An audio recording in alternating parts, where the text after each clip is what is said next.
Bacteria are under constant attack from viruses. Their defense is a pair of enzymes, one that cuts foreign DNA and one that marks their own so it survives. Together, they form the restriction-modification system.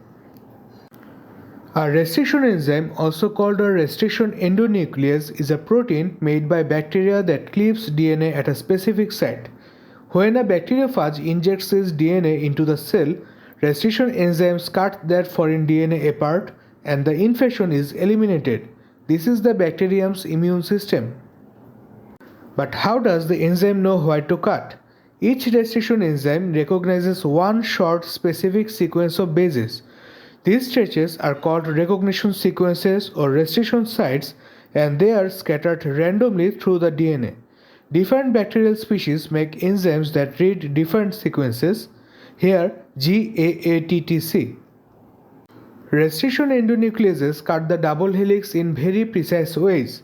The enzyme binds its recognition site, then cuts each strand at a given place within it, producing fragments with defined ends. That precision is why they are nicknamed molecular scissors. Naturally occurring restriction endonucleases fall into four groups, types 1, 2, 3, and 4. They all recognize short specific sequences, but they differ in four ways: their subunit composition, their cofactor requirements, the nature of the target sequence, and the position of the cut relative to the target. Only type 2 cuts at a fixed position to give precise, reproducible fragments, which is why it is the one we use most in genetic engineering. Now the end matters. Some enzymes cut in a staggered pattern, leaving short single-stranded overhangs. Because those overhangs can stick together by complementary base pairing, they are called sticky ends.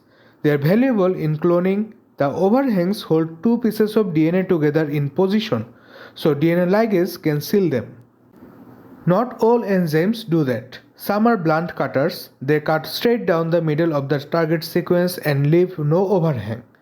DNA ligase can still join blunt fragments to each other, but because there are no overhangs to hold the molecule in place, the ligation is less efficient and more likely to fail. Here's the obvious problem. The bacterium's own DNA contains those same recognition sites. So why doesn't it cut itself to pieces? Because it disguises them. An enzyme called methylase adds methyl groups, CH3, within the recognition sequence. The site is now modified and the restriction enzyme can no longer cut it. A restriction enzyme together its matching methylase is what we call a restriction modification system.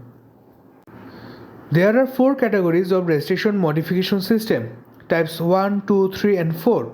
All of them have both restriction activity and methylase activity, except type 4, which has no methylase at all. They were named in the order they were discovered, although type 2 is the most common. So the system behaves in three ways. On the cell's own DNA, the sites are methylated, so the restriction enzyme bounces off and nothing is cut. On incoming DNA that lacks the proper methylation, the enzyme attacks and cleaves it. And if the cell ever loses the restriction modification gene complex, methylation fades and the restriction enzyme attacks its own now exposed sites, and the cell is killed. In effect, the system enforces its own inheritance. To bring it together, the restriction enzyme is a pair of molecular scissors that cuts at a specific recognition site. Sticky ends carry overhangs and ligate easily, while blunt ends don't, and the methylase adds methyl groups to protect the cell's own sites. Bacteria cut what is foreign and mark what is their own.